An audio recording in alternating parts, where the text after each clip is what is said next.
Welcome back to another video, folks. This year, because there's not going to be so much going on at the farm, I've decided to start a weekly series where I'll be phoning up farmers around Europe, around the world, and just having conversations about whatever's up with those people and how they run their farms, what's going well. A bit like the Farm Like a Hero experience that I ran, but just leisurely and long-form conversation. It's great to connect, hear about each other's farms, get inspiration, hear feedback from different processes and different time, places and circumstance. So we're kicking off with a farm in Sweden with my friend Christian, who runs a beautiful farm with his wife Johanna. They run a collaborative grazing operation and run pastured poultry and produce food for homestead purposes as well, selling on Rico. So these are long-form conversations. You can listen to it like a podcast. It's on YouTube. I'm not going to start a podcast, and it's just going to be on YouTube. So up to you whether you just have it playing in the background or in earphones. But I hope you enjoy the conversation. And let us know below in the comments if there's people you think I should speak to this year in this series.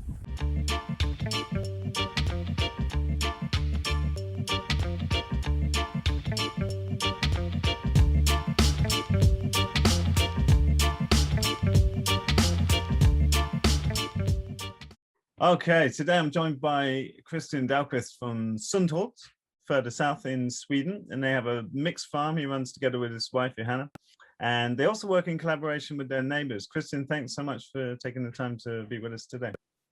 Thank you for having me. Tell us a bit about Sundhult in a nutshell, like how big is the farm, where's the farm, and what's going on there? Yeah, the farm is located in the southwest of Sweden. Nearest town, a big city, is Gothenburg at the west coast of Sweden, and we live about 130 kilometers southeast of Gothenburg, nearby Ullared, where the famous store Gekås is located. It's the biggest mall in Scandinavia. With, I think they have about 5 million customers each year to that place. So it is the largest tourist place in Sweden. And we live about 12 kilometers from Ullared, and there is a farm, mostly forest, because we have about 50 kilometers to the coast. And the tree line starts about 10 kilometers west of us. And so it's mostly forest dominated, our land. So I think we have almost 100 hectares production forestry. So it's mainly forestry, but we haven't found the forest that much yet. It's something that we will develop coming years. We have some small lands, fields in this forest, and it's quite much hills and wetlands, rocky fields. So it's not suitable for farming with other things than animals. But we have, as you said, as you can see, inspired by Ridgedale, an eggmobile. And we have about 300 hens at the time. We have built a second one of the eggmobiles, so we can have up to 500 hens in the summertime. But now in the wintertime, we have 300 in a polytunnel. We have a very small market garden that we haven't developed that much, just for homesteading, more or less, and we will keep it that way for now when we are building up the other branches or enterprises here on the farm. And because we do a lot of things, as you said, we have the collaboration company enterprise with our neighbors, which have 9 owners. And that's to run the Highland cattle, right? Yeah, there are Highland cattle at the farm, and we have different herds. So and have it on the owner's land first, and then we lease land in the neighbor area. So we are nine people that owns this collaboration enterprise, but let's say we are 2 to 4 that work with the operation more On a day-to-day, continuously. yeah. Yeah, and we do some of the rotational adaptive grazing in our farm, in everything that we do. And what we noticed when we started is that the previous owner of this farm has been in the family for, I think it's 350 years or something. Amazing. So when we took over at the start of the millennia, Hannah's father had a pig farm, and he started pig farming at the middle of the 80s. After that, a thunderstorm has hit the old barn here on the farm. So he built a new. Like it burned down the barn. Yeah. And there was the typical Swedish small with some cows, some pigs, some horses, and so on. So they built a completely new structure dedicated for pigs, with workshops and so on around. So that started in, I think it was in the middle of the 80s, 84 or something like that, and kept on going to the millennia. Did you guys grow up around that a bit? Because I know you're both engineers by training, right? How did you end up taking on the farm? Yeah, if we see that Hannah's father, my wife's father, he's a mechanical engineer. And when he took over, when his uncle passed away, Hilding, he was working at Saab with the airplanes of Saab. So he moved here and continued working with as a mechanical engineering the first year until the barn burnt down, and then he switched to be a farmer. I'm a small town or small village boy. I'm not a farm boy. I'm from a small village in about 50 kilometers from here that is called Hyltebruk. But it had a factory in the middle of the village, and everyone worked there, industrial. Everyone had the industrial mindset. It actually was the biggest newspaper mill in the world that was totally integrated, that had the lumber in one side and put out the paper rolls in the other side. So I worked every vacation I had from school and so on, and at the factory, and so really had the factory industrial mindset. And very interesting to see the paper roll labels with the paper rolls that should go to USA and Arabia and so on. So very much industrial. My wife did go to agricultural school, but switched to be a computer engineer, and working now as a part-time computer engineer with developing industrial network cards for industrial. So that leaves you're working full-time on the farm, and Hannah's working half-time. Yeah, since 2013, I think 14, 13, something like that.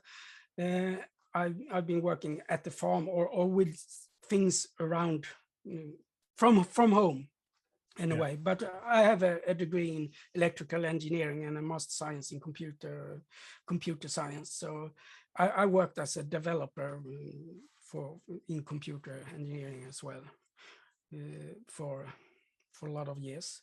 But so I sat in the office and looked out in the window and saw nice weather. Today I should be in the forest, but I had to sit in the office, and that doesn't feel that good at all. So I went into my chief and my boss and said I can't work here anymore. So but I didn't know what to do. I just resigned from my work. So okay. Did you feel like an obligation through inheriting the family farm? Did you feel obliged to like do something with that? Yeah, a bit, of course. And there are a lot of possibilities to develop and work, and I really like, I'm kind of a restless mind, and I think the farming is very, very nice to have the seasons. You have different types of work, different times of year, and almost none of the other works, other jobs I has this differentiation in the time of year. Sure. So I think that was something that was, it taught to me to have different things. But as I said, I'm not a farm boy, so I have to learn everything from the bottom, forestry and everything. And I'm still learning. And I think it's just a small percentage that I know, and I'm a curious person, so I like to study, and but I guess I'm not that practical. So Hannah has to do more of the practical work out in the fields and so on. So I dig through some materials and study, and said to Hannah, we should try this. So that's why we come about to find Ridgedale and your operations. I know very, very, we have taken your masterclass, and I know it was the 27th December 2018 we started your masterclass, and then we did, I think you have 80 hours of videos or something like that, and we just looked every day, 8-10 hours a day, because Hannah, who is working part-time, she is free from that work in bunches, so she had some weeks off that work, so we just study. Okay. So at the end of January we decided to order chickens, 200 chickens, and we had no infrastructure, nothing at all. So we just we was so inspired by the masterclass, so we just did go for it. But we had started the Solskensfarma, the collaboration with neighbors, some 2 years before. Tell So us about this collaboration, because it's like you've got an unusual grazing setup in that you've got to manage more than one herd in little forest paddocks that need moving. It's not the same as most people's operation, but then you're also doing it as a collaboration. So I'd love to hear about that. One thing, I have a passion for countryside development, and how can we live in the countryside, taking advantage of the resources we have. And one thing is that we have the land, and we should make the best of the land that we can. And our neighbor Jared that came to ask if we would like to start something with him, because he had some Highland cattle, and I think it's 6-7 Highland cattle. And it was too little to earn any money. It was just a hobby for him. So otherwise he should just send them to slaughtery and stopped having animals on his land, and the leased land, he leased some land around here. Or we could do something together and use both farms land. So we decided to go with it, and we invited every neighbor in a geographical area here, and said that we should start something. And we have put something in the papers for agreement for the company, that you have to live in this geographical area or have some kind of you have lived here or you have neighbors Like a here. connection to that Yeah, place. family. Yeah, exactly. It's some kind of connection to be a owner of this company. This company owns the herd of animals, the Highland cattle, but doesn't employ anyone. So we do, the company then hire us for doing the operations and the rent from machinery and so on. And so we have 2 to 4 people that doing the daily operations, mostly 2 that move the cattle around and so on. But some days you need more when some of the work need more people, and then we step in together. And everyone has another work enterprise up, so we none is working full-time within the collaboration company enterprise there. So I think that's a key, because having animals maybe isn't a full-time job as we have it with rotational adaptive grazing. So we do other things, like my wife is a part-time computer programmer, and for me, I have been working with a fiber optic network here in this area and doing some other things as well. And I like that, to have a diverse things with different things to do. And I guess it's because I'm not a farm boy, so I like to have the other things to do as well. I guess it takes away some of the responsibility, right? That's one of the hardest things I've experienced, is that responsibility 7 days a week, 365 days a year. Yeah. It's tiring in some ways to not be able to easily leave or have people to rely on. And we have our neighbor Jerry that came to us, which he has his daughter have relatives in Japan, so they did go with the Trans-Siberian Railway over and left for several weeks, but we could just step in if someone is sick or anything.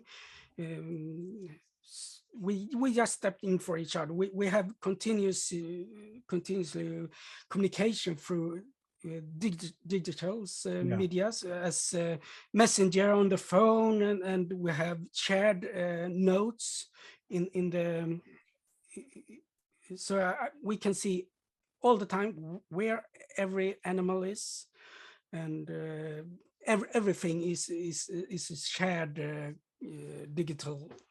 So what does the company, that's where you can bring all of your other skills into this, I can see, and I want to get into that later, talking about the Eggville.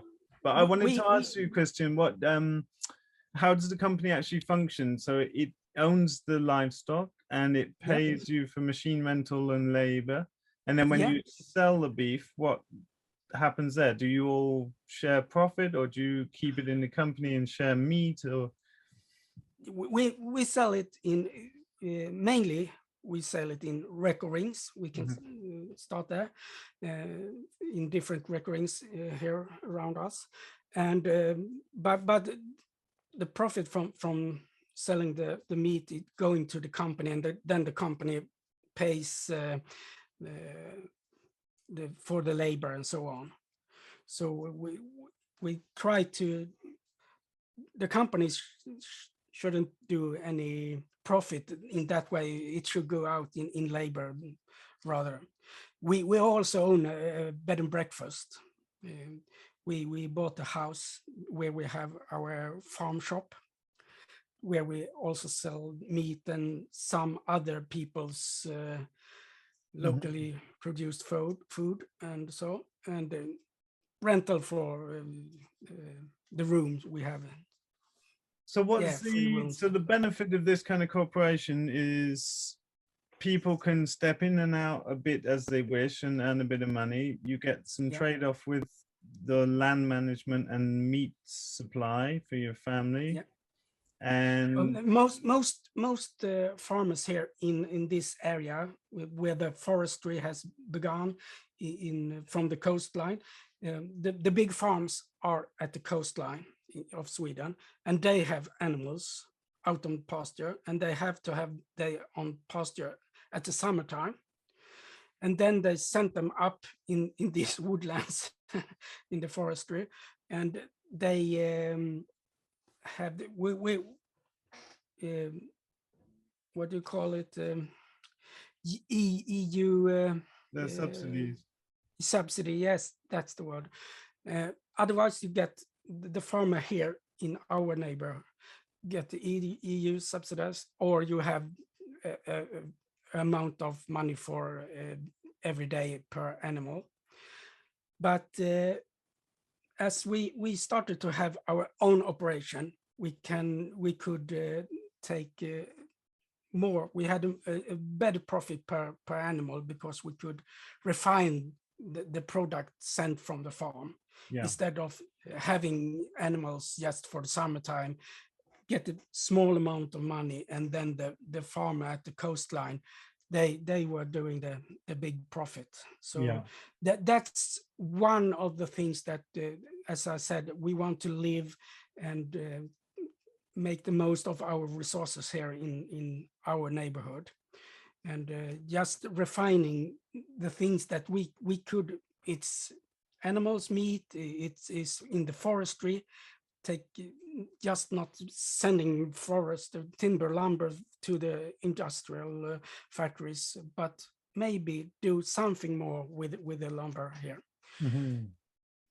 And that's so then you run that as the cooperative bit, and I can see that's a really nice quality of life. That it's a cooperative, and every person has one vote and so on. Yes. Right.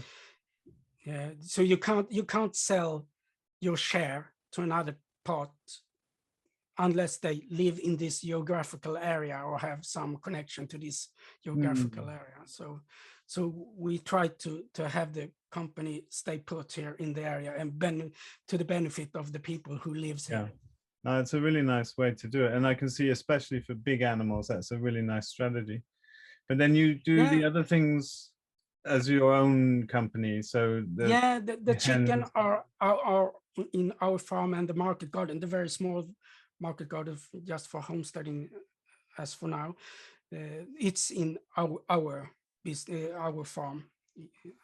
So we have the other owners, they have a bit bigger forestry, I think, and one Jerry, he has his own sawmill and so on. So we have some different enterprises for the different owners. And we have some working at daycare for children and so on. Nice. What is your inspirations? You said you took my online course, but I know you've been inspired by a lot of people. Like, tell us a bit about some of the influences and what's like inspired that cooperative community model in particular. I think that part is something that when Jerry came to us and asked us, we just put up. In fact, the first thing we did, it was we wrote a paper. This is how we would like to have it to work. With we should be open to people. We should take care of our land, environment, and so on, so on. And we have, I think it's 10 bullet points. That is the center of the company. Nothing about making a large profit. It says that we should live a decent life with the resources we have here. So just that part is, I can't remember that we have been inspired from someone else with that structure of the company. But when we started the company, then how we should take care of our resources, there we have, as I said, several mentors, because today we in the digital era, we have the possibility to have mentors all over the world, as different from way back when we didn't have internet and so on. Now we can have peer-to-peer discussion with other small farmers that we couldn't have before. And that has inspired us very much to have, as Ridgedale or Joel Salatin, and for that matter, all the old school as Voisin and Howard and so on. You have an old podcast, and you can listen to and be inspired and update your thinking, and just something is just mind-blowing, because as I said, I'm very much a breed of industrial thinking, with just in time and so on for a very big factory. So there is a mindset that has to reset and start over, and that's where internet and the inspiration from different mentors has been a very huge factor to not be scared to try, because you can solve almost everything, and there is almost anyone that you can speak to or ask and get ideas from to get you developed and go on further and take better care of your resources here. Yeah, nice. And you're actually like spearheading some of that. You've set up a Facebook group for pastured poultry here in Sweden, and also you're working on your YouTube channel that's in Swedish, but maybe tell us the names of those for Swedish people that can check them out. Sundhult is the name of the YouTube channel, and that's one thing that we have done here in Sundhult. We decided to be a Swedish channel,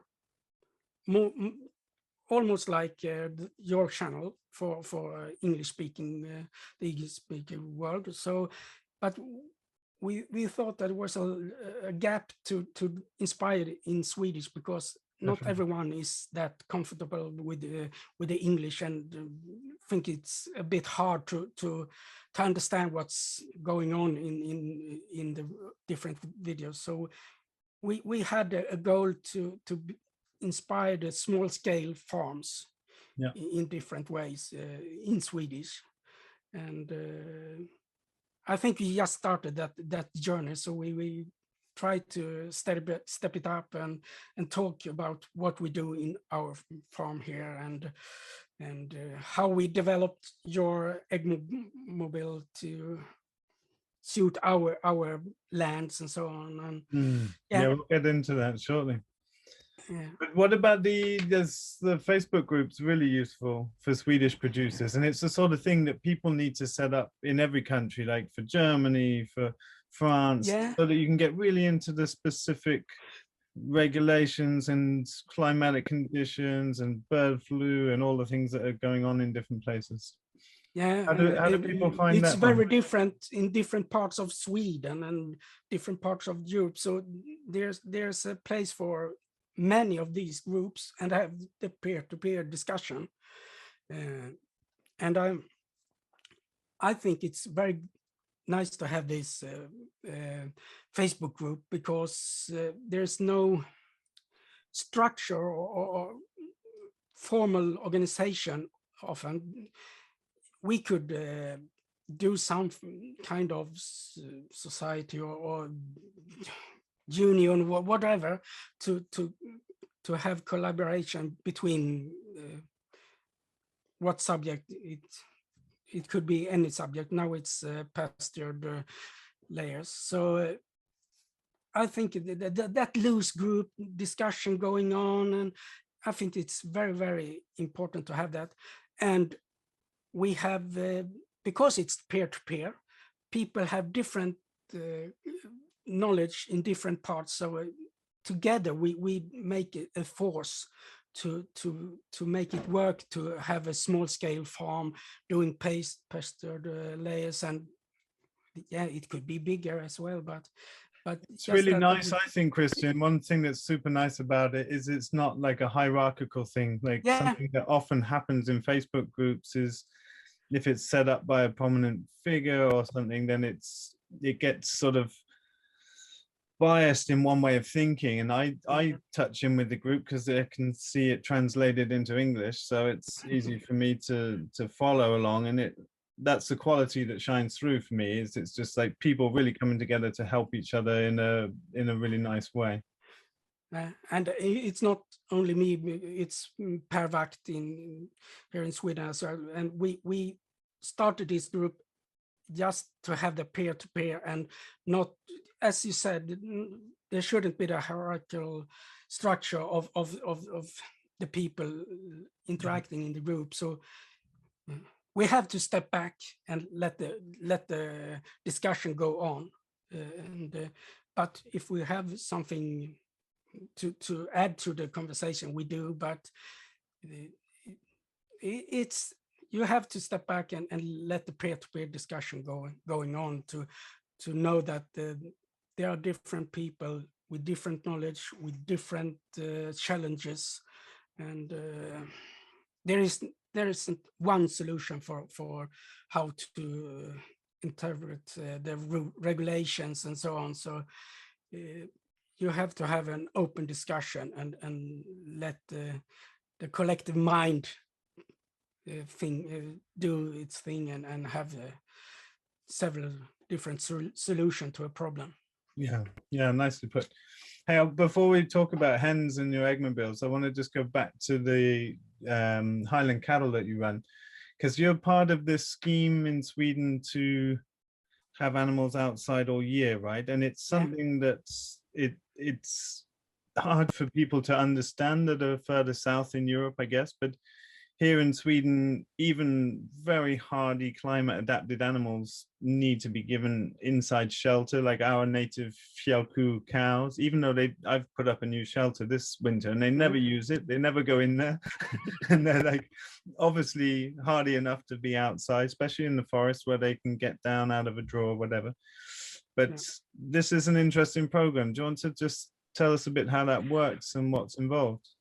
Yeah, I think it's for the period about 1st of November to last of February that you have to have them, that you have to have a shelter then.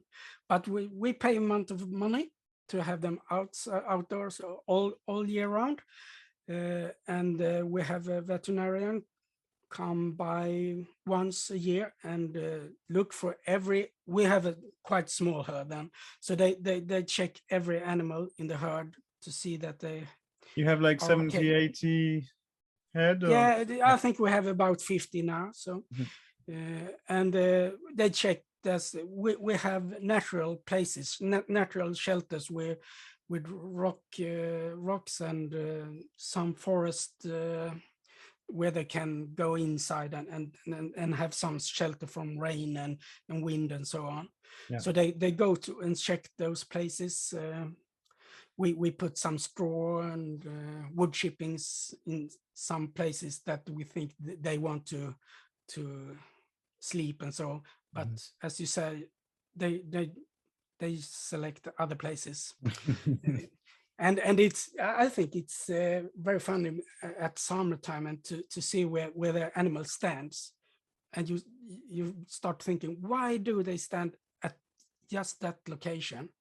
And then you go there and you feel the breeze in a hot day, that you understand that this is the correct place to feel some cooling breeze and so on. And other way around now at the winter time, they stand and in places where it's a bit warmer, but it's hard to, it isn't the place that you should select as a human, That's but it's an nice animal has a feeling for which places they should use and so on. It's So the same with grazing, right? It's like their lives depend on it, and it's such a humbling teacher to really yeah, watch animals in that yeah, way and see that, of course, they know better than you. yeah, yeah, and then that's as a engineer coming to farming, it's very interesting to be that observer Yeah. of our land and animals and everything of the ecological system around us. Mhm. I think that if I had been brought up at the farm, I haven't had the same mind of observation as I have now as coming in as an engineer for this farming operation. So I take that as something good for me to be Yeah. that observer. Yeah, So that's what it's all about, right? yeah, but they go outside all the time, all year round. And now at the winter time, we do bale grazing. When it was a bit better weather here, now it's quite wet and the land is quite muddy. We did put out the bales in October when the land was still a bit hard, and put out all bales in the pasture that we should use in the winter time. Mhm. And then we just let them to have bales after one after another in the winter time. Yeah. So we don't have to mess up the pastures with driving tractors with the very Yeah, heavy sure. bales. Then the pasture is just destroyed with the surface. So Are it's you're further enough south that you will freeze and thaw yeah, quite a lot exactly, throughout the winter? yeah. Yeah. So we this year is the first year that we have done only bale grazing. Mhm. Before we had some different. We have tested the different options with the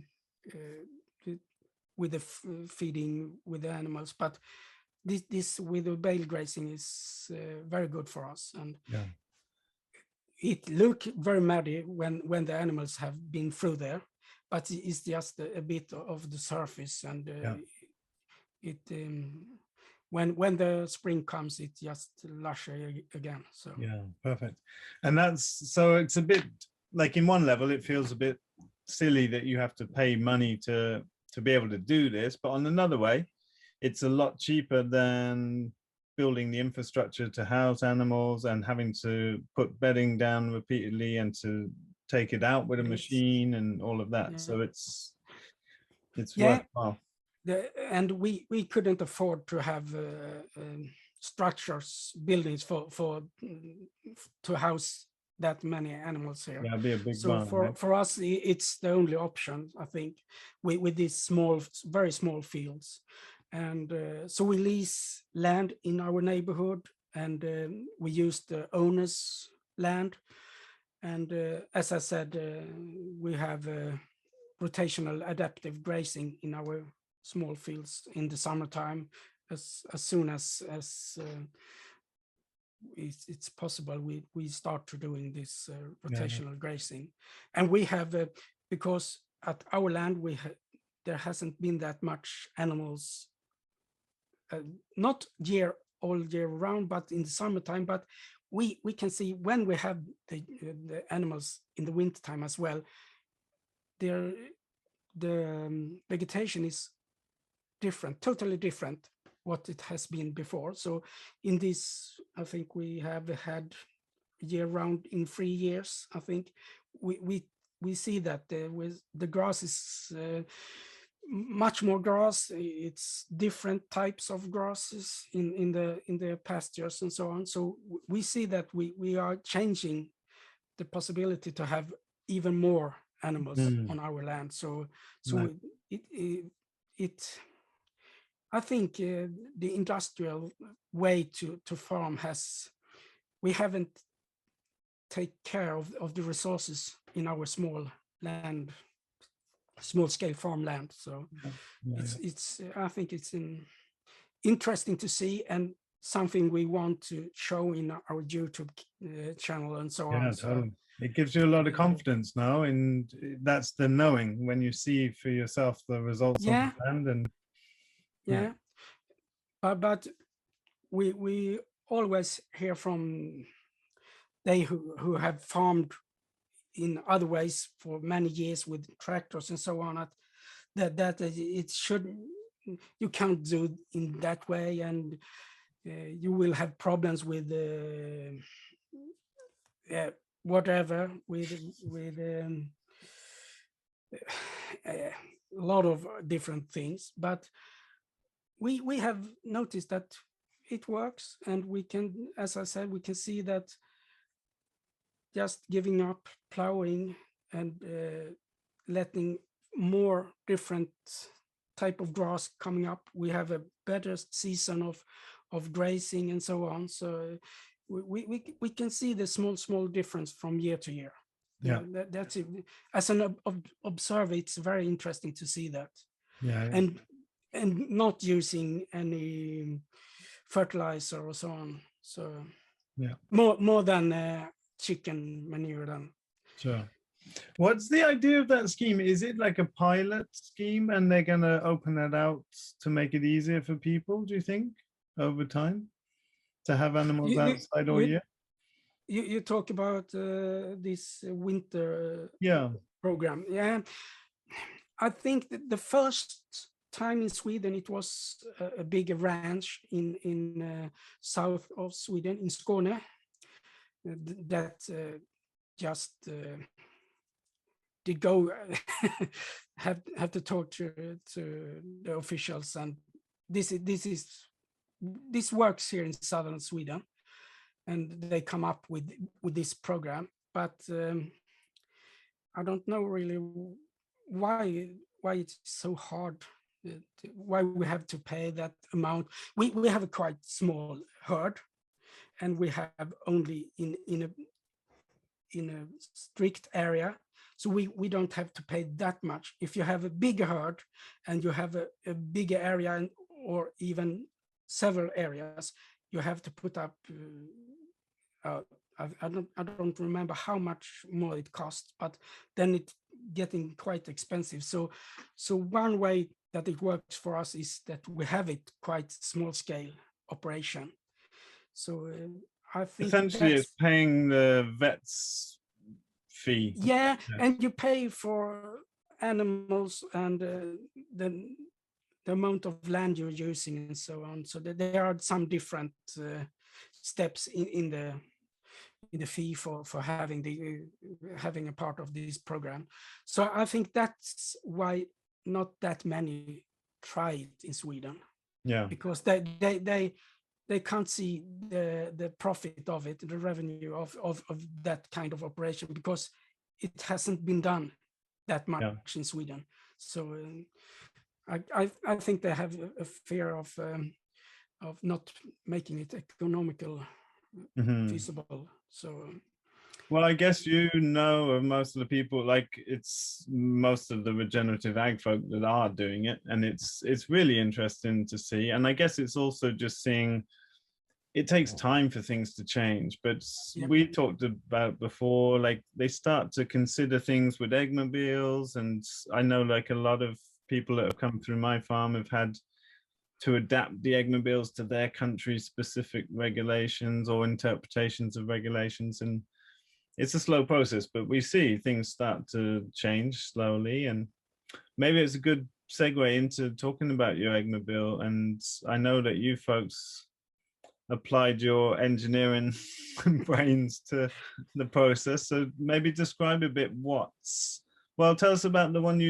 we see behind you, and the sort of design considerations that you put into that. We took your masterclass, and we ordered 200 chickens in the end of January 2019, and I think we should in June, I think the chicken would arrive.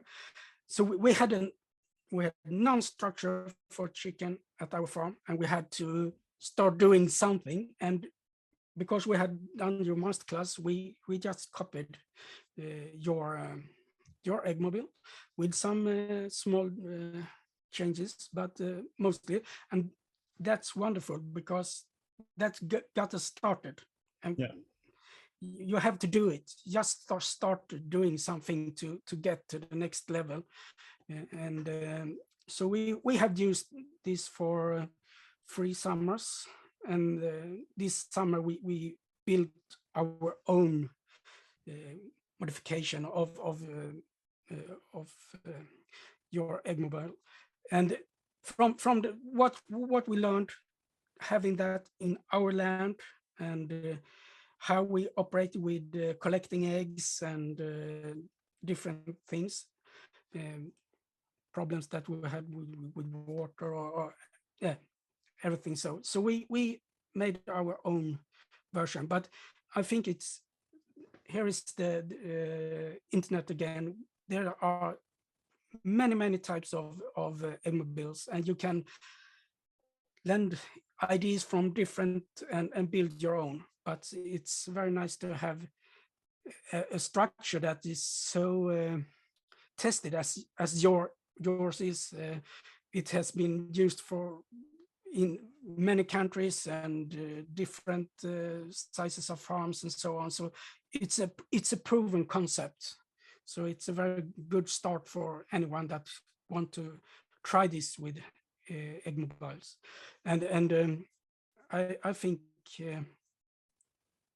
many more people should try it in the small scale farm, because it's doing wonders to the land, to the pastures, and I think this, many people want to buy these kind of eggs. For sure. It's a great gateway product now to. Yeah, and many people know that that chicken doesn't, the industrial chicken farms with thousands and thousands, 10,000, 40,000 chicken doesn't have that kind of life that you as an egg consumer would like them to have. Yeah, exactly. So yeah. I think it's a very good product to open eyes for food production generally. Yeah. Because it's quite easy to understand with the caged hens and so on, and industrial factories with no windows and just artificial lights, and not having actual ecological land to scratch and Sure. search for worms and insects and do the grazing and so on. So it's very easy to talk to people and have them to understand food production and things that we have as with pesticides and so on, and what land and animals do in combination for the environment, for our own health, and for the animal health, and for the land health, and so on. So it's a very good way to talk about food production, to have eggs. But tell us a bit more about because you've been automating the new one, or did you automate the old one as well? No, we haven't automated that much. We have some with the water. We have a water tank and put.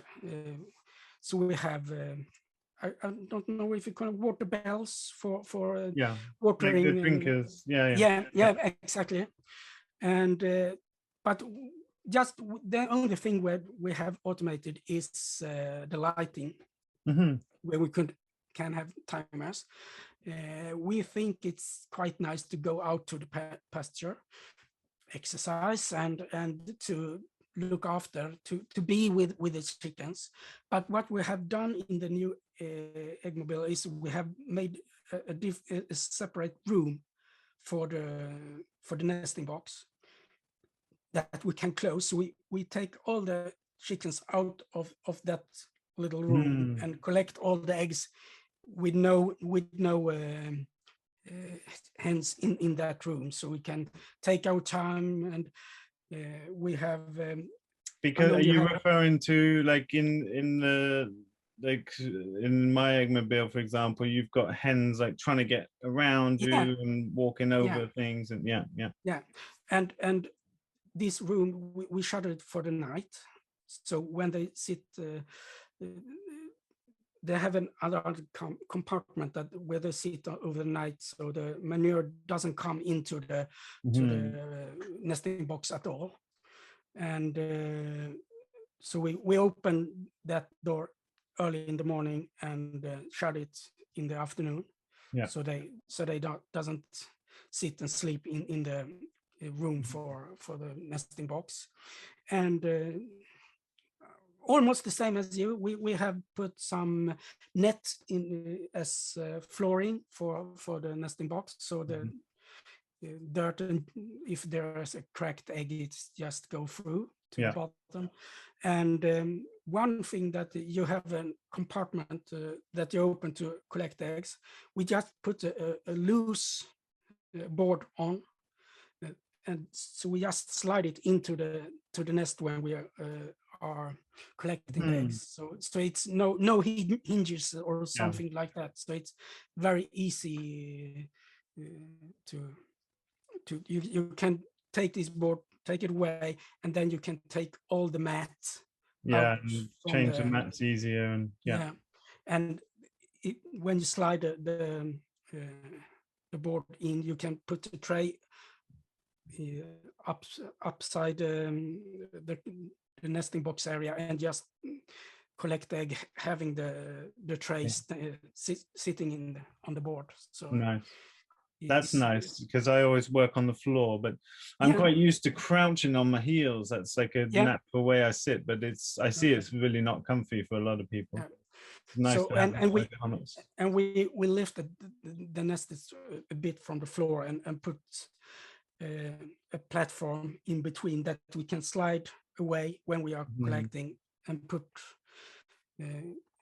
at the middle of it. We have nests on both sides, and so we have a platform where the hens jumping up and going up, so we can stand up when collecting.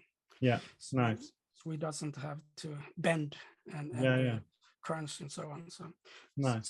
Small different. But it's those little details that add up to bad back. One more thing that we did, as you have your roosters, what do you call it? Roosts, you have that along your eggmobile. We have put it 90 degrees and made like a triangle like this, and we have a door into that room, that area, and that makes us have area to put cradles. What do you call it? For not cradles. When you're getting the hens in crates. Crates. When crates. the young birds are delivered, you can put the whole crate through. Exactly. And if we taking them to the slaughtery, as we do as well, we can take the whole cradle and stack them in this area when we and also when we put them into the polytunnel or take them out, it's very easy to have that compartment, that room underneath the roosters. So that it's very nice, and no manure at the nesting box, because there's no nesting box in this area. That's very nice. When you put them in the tunnel in winter, do you dock the eggmobile to the tunnel? No. Or do you have it all in the tunnel? We take them by hand and count them when we're moving them in. So at the evening, when they have started to sleep, we get the eggmobile to the tunnel, and then we move them by hand so we can count how many they are and so on. So. And it was interesting with the bird flu this spring. We had the eggmobiles docked to the tunnel, and I think that this it's a very good idea. I think it's a good idea in that it reduces stress of moving Yep. homes, as it were, but also Yeah. it's a little bit more protected for egg laying, that it's still dark and it's staying warmer. The eggs don't freeze so easily if you want to run without heat or anything like that. Yeah. The only downside, we had talked to use the eggmobile in the wintertime as well, docked to the tunnel. But the only downside is that you get a resting time for the eggmobile through the winter for lice and exactly for that, and you can clean it out really well. If you're using it all the time, then you don't have that time and resting time for the eggmobile. Yeah. But now we have 2 eggmobiles. So there was a thought of that to make it possible to switch and so on when you're changing herds. So tell us a bit about your spent birds, because you've been marketing like pulled hen, like pulled pork is a very common thing here in Sweden, but you send the birds off to slaughter and you sell them either whole or as pulled meat, right? As a whole at the Regenerative. So, and again, with internet, we can do some marketing with through our Facebook page and newsletters, so on, and we can suggest how you can cook your chicken, your hen, because hen is everyone talks about the curry hen, but there are so many different ways to cook a hen. So we have done some pulled hen as taco instead of meat in tacos, and as a burger, pulled hen. And burger. it's really tasty, right? Yeah, it's very good and it's easy to cook. So it's and we have had a lot of people a bit older that says, "Oh, do you sell hen? You can't get this in the store." But I remember hen was so good when I was a little boy, a little girl. So there is a demand for hen, and as I said before about food production, now people see that there's a second uses of the layers. When you buy egg from an industrial facility, you don't know what happened to the hen after they stopped laying eggs. But here we can say, now the hens that you have had eggs from, now you can have the meat from the hens and make something more. So there's this longer circle of life that people can see. That's great. Yeah, I've seen some of your Instagram posts on that, and it looks really great. Is it working? That are you able to sell the hens? Yeah, in the volume that you have, and it's we haven't marketing the hens that much, but it's we sell out of the hens as well. Yeah, we do. Okay. But we don't have that much hens. About 300 a year we have so far. Now I guess we will go for 500 for 400 500 hens this year, I guess. And that's all through Rico that you sell? Yeah, mostly through Rico and the small farm shop that we have in this sequence farm under the corporation enterprise that we have, where we have a small farm shop where we sell. So we have people coming asking for hen there as well. And anything to say about and they are frozen, so we sell all year round.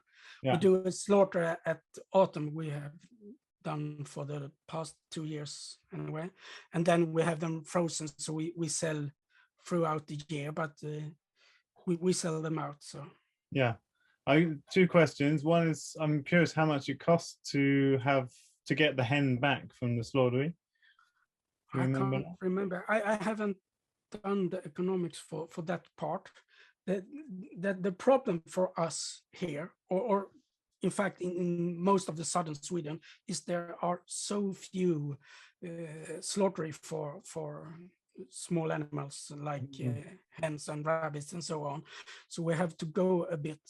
So you have to take that in account as well, the transportation of so mobile slaughtering should have a great Someone's got to do it. Sweden.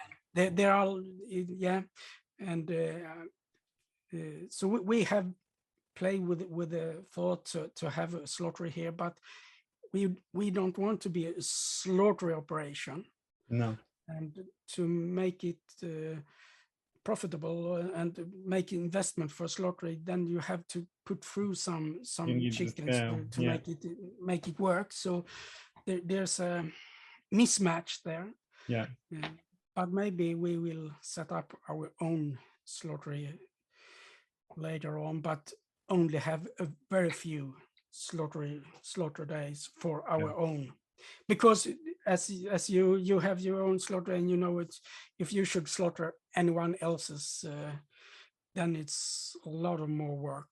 A lot of paperwork. Veterinarians and so on. So it's not economical then. So but you're able to sell the hens at a similar sort of kilo price to what we would sell broilers for example. It's pretty good. I'm impressed by that. It hasn't been an issue. No one has said anything about the price of the hens. That's great. As well as the eggs, because we sell at records as said, and we have a bit higher price than competitors at the same recording, and they when they don't sell out, they lower the price. But we had more customers.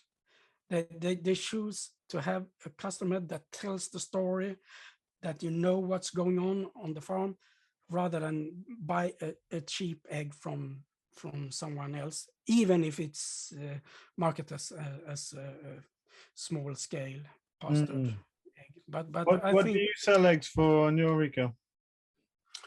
We have our 30 trays. We take 130 Swedish crowns. Yeah. And one thing that we have that I think no one else have in the recordings we have plastic trays as your yellow ones that we have as a recycling system. So we sell it and the customer comes back with a tray and we reuse them. We take them and wash them off and we use them again. So they pay the disposal, I think it calls. Deposit, The deposit, yes, of 10 crowns for the tray, and then we reuse them over and over again. So that's great. That saves all the inventory and having to store those things, because we buy massive pallets at a time, and then you've got to find somewhere to put them that's got to be dust free and meeting all the regulations there. Yeah, and when you buy them, you have to buy them in that big amount with the transportation cost and so on, and then you have to store them. And at the recordings, it's just a brilliant marketing, because you see we use this red trays, and you can see the people in the parking lot coming with the red trays, and everyone knows which seller they are going to. So it's a very good marketing trick to have these red trays where people going forth and back at a recurring parking lot. Nice. So, anything to say about Reco rings? I mean, I've talked a lot about it, that people following my channel will hopefully know what Reco is and heard me talk about it. But anything you want to say about your perspective on Reco rings? I think it's a brilliant concept, and why it's working, I think it's because of Facebook. It's a free platform where a lot of people they're spending a lot of time at Facebook, and they see in the feed that something is going on. I think it's much harder to make it an own platform and having people going to that platform. In Facebook, you are at the platform, and suddenly you see this, oh, it's record again, and then you get a reminder of maybe I should buy some locally produced food.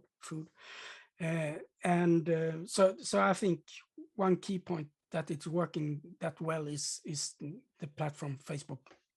Facebook is multinational corporation and so on, but it's a free platform that we can use for our advantages. And I just having the connection, the communication with the customer. We try to answer every single, you answer when you as a customer order something, you make it as a comment in Facebook from the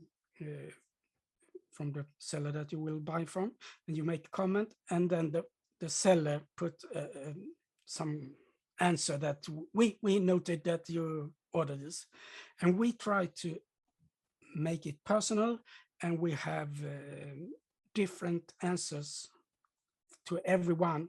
Try to have different answers and get a bit personal. We know some person is a hockey father, and his kids, his boys is playing ice hockey and eating a lot of eggs, and we can make something in our answer to point at that. So we have a kind of communication with our customers that is very hard to have in any other platform. If you're using a web shop platform, you don't get that personal communication. The people just order and then it's done, and you get an automated mail and so on, but you don't, you lose that personal touch in the communication, which I think is our small scale farm advantage to have that right relationship with our customers. That's a really nice point, Christian, because it's something I've always expressed is it's nice to have that direct personal communication, but it's also nice that it's very contained and brief. It's not listening to someone tell you about their cats for half an hour and just buy a tray of eggs. But most people are just doing copy and paste, tack for bestelling, like thanks for your order, whatever. And everyone's response, like I can remember we'll have like 100, 200 orders, and it's not personal at all. It's just thanks for your order. So it's really nice to be able to. Often the seller have you have the order number 12. Please give it when you come to collect your order. So, but I think you can say that, but you can thank you for it. Just change some words in every answer, and I think that. We're talking Facebook. Facebook has its algorithms, and if you have different, if you have the same answer almost, then you are a bot somewhat. And if you have different answer, I think you trigger the algorithm to get you higher in that record group. Interesting. And it doesn't take so long, so it's worth it. And I like that. And you bring to that. Of course, you use the same phrases, but different days and so on. So it's not that hard to put up with the differentiation of the phrases you use. We will let the hen lay eggs for you. We will fill a red tray for you. We will fill a tray, and we will fill a tray with medium large eggs. And you have different answers to the same order. You guys won a bunch of money now for, was it an environmental award? Tell us a bit about that. Yeah, it was very surprising. It was a electrical company that trades for electricity in Sweden that we doesn't use that company, but we won their climate prize. They have a fund for climate initiatives. So before they have made some projects, and now this year they had a sum of 100,000 Swedish crowns that they would let someone have, and that was us this year. And because of we are talking about environment, we use solar panels, we drive electric cars, and tells a lot of what the problems is with owning an electric cars and advantages, and solar panel, how much does it generate, what's the economics and so on. And of course our small scale farm operations. And mostly we got this prize just that we are talking a lot of environmental issues, and what you as a sole person, what you can do by yourself to do something about environment. This is things that people, I'll put links in the show notes to your YouTube and Instagram, and that's a great place where people can see like your eggmobile and how you've set up the nests and things like that there. Yeah, so we did when we built our second eggmobile, we made a very thorough description of every step we made, and told everyone it's open for everyone to see how we built our eggmobile. And there's stuff on YouTube if you can understand Swedish also. Yeah, we have had some asking for to translate it to English with English subtitles. So maybe we will do that. Have you seen the automated subtitles, like from Swedish to English? Do they function? No. I think it doesn't work that well. No. What I've tried, I have tried to just make it from Swedish to Swedish subtitles, but it hasn't worked that well as well. So the Swedish language is quite hard. It works almost for English. It works very much better for English subtitles.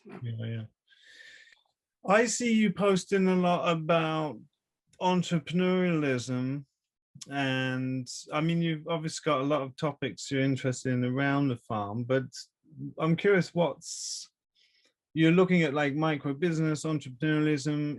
Have you got other things in the pipeline that you're building up around the farm?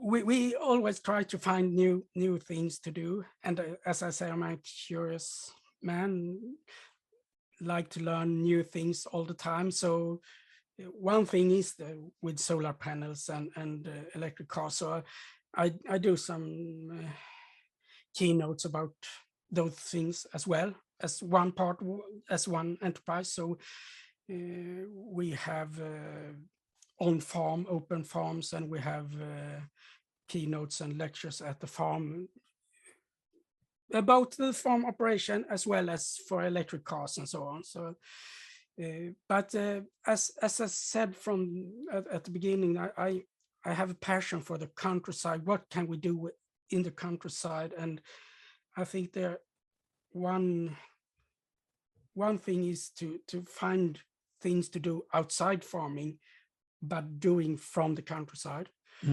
And I think I mentioned it briefly that I have been working with a fiber optic network here, and I have put a lot of time in that for some years now. Both me and Hannah have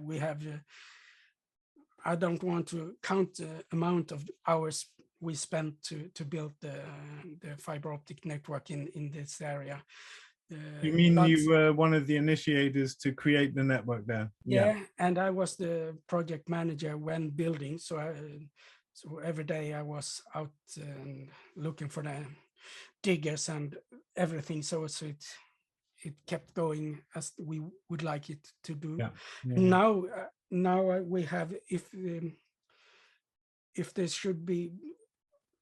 there's groundwork in some kind of wastewater or anything a new road or something, then you have to mark out the fiber optics over the different lands.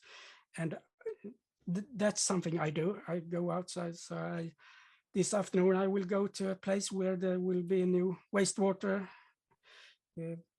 work done, and I will go there and mark out where the fiber optic goes in that land. So there are different. So, but the fiber optics is one. We have talked about the digital Facebook and communication through and mentors through the internet, YouTube, and so on. So I think the internet and fiber optics is a base of being entrepreneurial in the countryside. Yes. Yeah, it's. I think it's brilliant because you can have a web shop selling whatever you want, wherever in the world you are situated, and.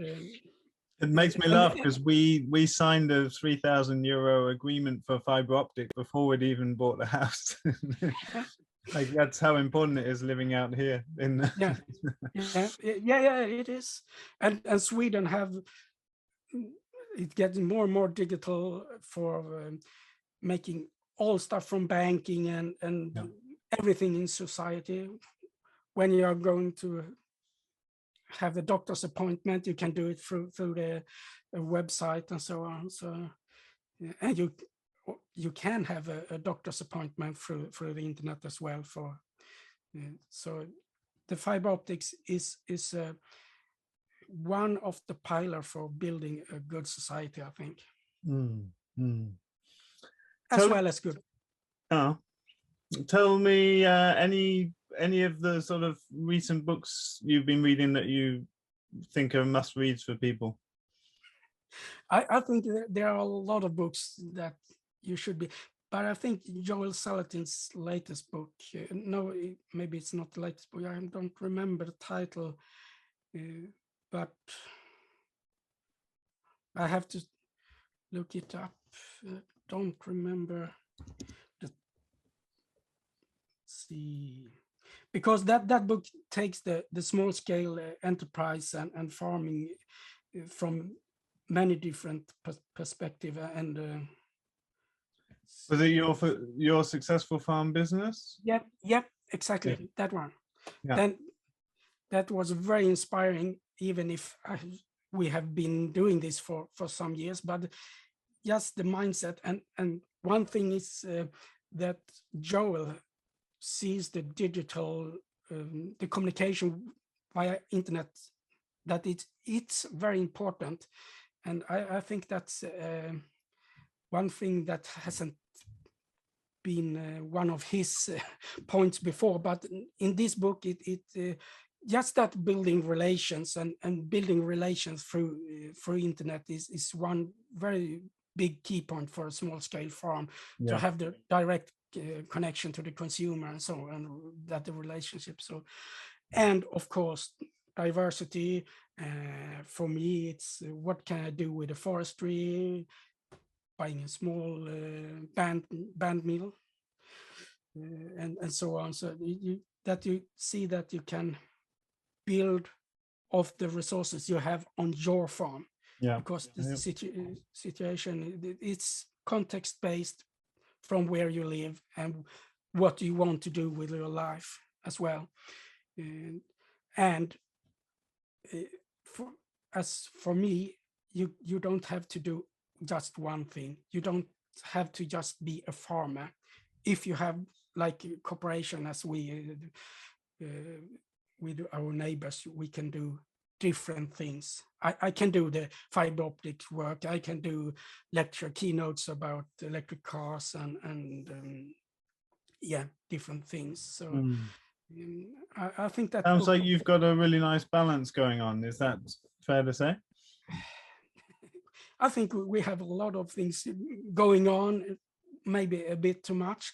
And I think we started with our own small scale operation in 2019 and just started coming up to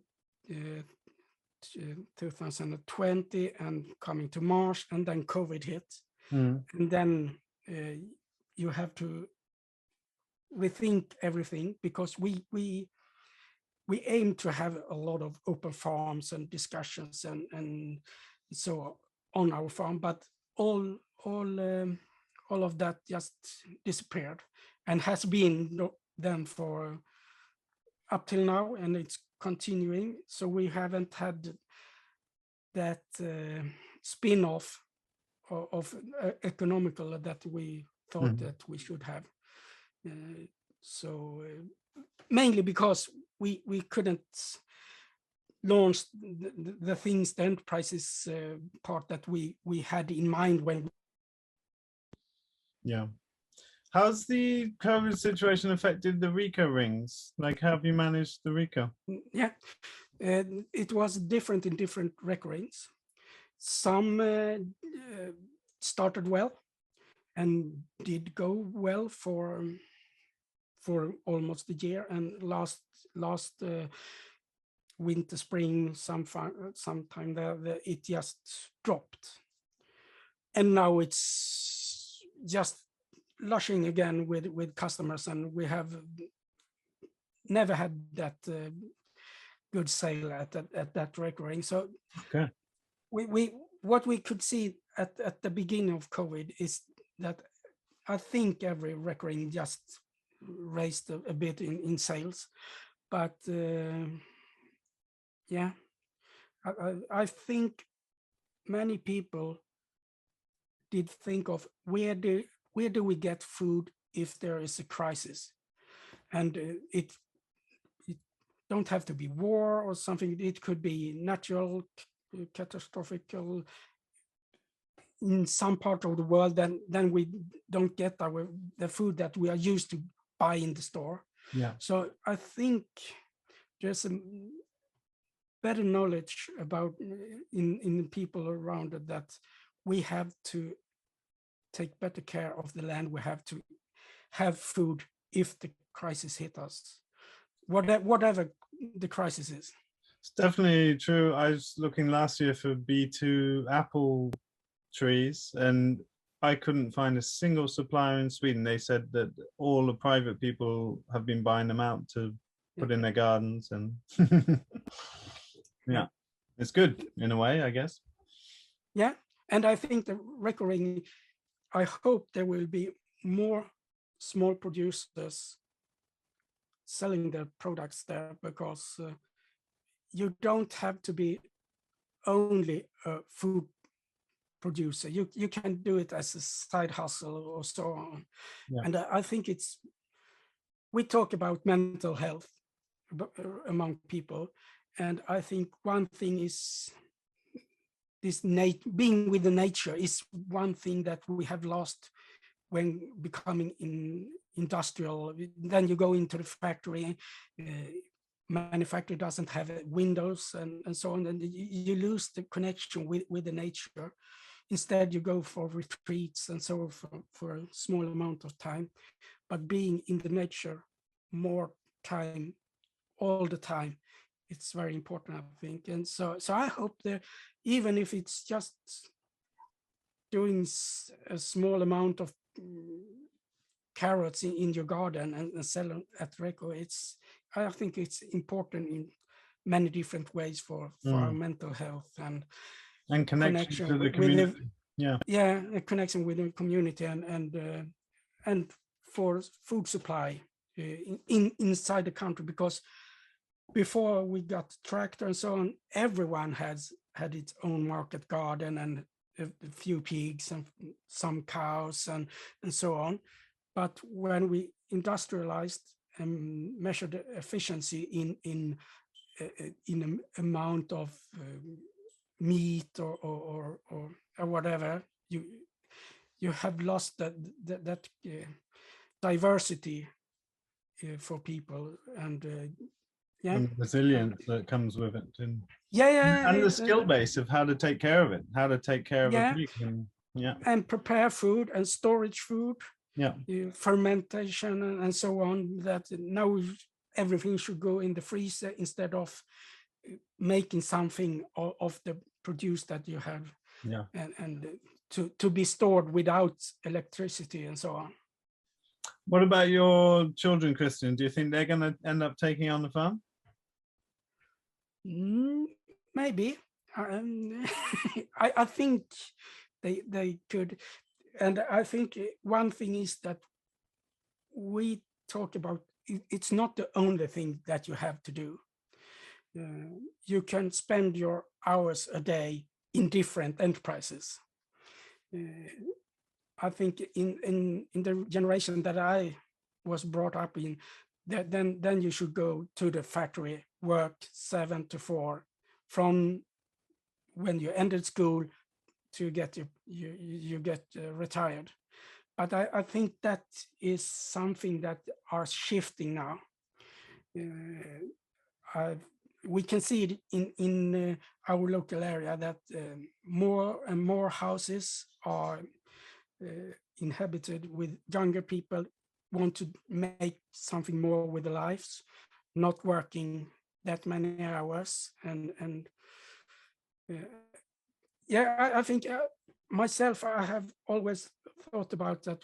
I'm not going to retire at 65 or so, but I'm not going to work with the same thing that I have been doing ever before. Yeah, but I will do something else. But I hope I will continue working with something until I drop dead. Sounds good. Yeah, that's a bit of the same sort of process that I've been going through. It's shifting. Yeah, and I think we must have a mental state that you don't are one kind of work job. You can shift, you can try many things, and so you aren't a carpenter from when you end school until you retire. We must have a society where you can shift and do many different things. That's important. And it's us as people that decide that it's okay to do this. I think we have a lot of papers and education to certify that the people can do one thing. With internet and online schooling and so on, we can shift our knowledge continuously all the time. So there's just, a paper doesn't say what you can, it's how curious and what you want to learn that's important. And we as if you own a company, you have to see that skill in people, that they want to learn new. It's not the grades from school that tells you what that person can do, but more that how curious that person is, and what if it want to learn more and new things. That's music to my ears. That's a bit of the sort of process I've been going through the last couple of years, with the difficulty of putting myself out on social media and things, and then feeling obliged to keep doing something because someone else has expectations of that. Then yeah, it's a really nice way to end this conversation. It's been a pleasure to talk with you, Christian. Thanks very much for taking the time. Yeah, thanks. It was a pleasure to talk about our farm and here in Sweden. So and hopefully it was inspirational for someone to try. Just go out and do it, start. And if it fails, it fails, but then you have tried it. Nice. Yeah, nice words. Thanks for that. And I'll put links to your Instagram and YouTube and Facebook below so people can check out the farm. Thanks so much, Christian. Yeah, thanks. Okay, folks, if you made it this far, I'd love to hear if you enjoy these kind of conversations. I'd love to speak to dozens and dozens of farmers and just hear what's going on in different parts of the world and things that are changing and happening in the weird times that we're living through. If you've got suggestions of who I should speak to, stick them in the comments below. I'll have a look at them and I'll be sure to try and connect and put that together. You can find out about all the farms that I'll be talking to in their social media and their websites, etc., in the links below. And as always, you can find out more about my books and educational offerings in the links below. See you in the video soon.